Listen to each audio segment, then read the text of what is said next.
chân âu măng mùa tớ đón rồi tình bằng lờ bờ ngài cũng lang bơ hôm nay câu bơ ngon rờ có và cơ để bỏ ra quay lầm y ăn cơ để bỏ ra quay lầm y ăn cơ để bỏ ra quay lầm y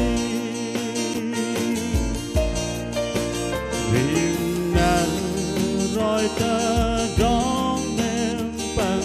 lời tớ bắt giữ và cơ để bỏ ra quay lầm đi riêng ngần chân in cơ cơ trả ra cơ nan yang ba lu nhong ngó cơ trong ri và cơ để bỏ ra quay lầm mi ăn cơ để bỏ ra quay lầm mi ăn cơ để bỏ ra quay lầm mi tìm đàn rồi tớ đón em bằng lần tớ bắt giữ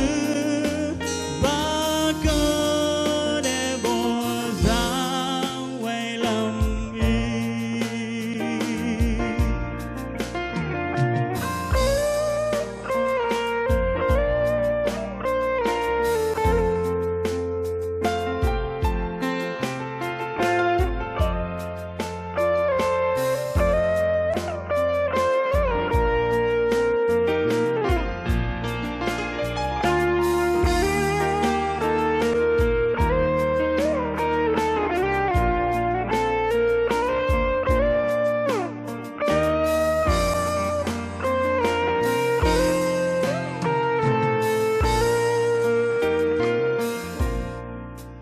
bên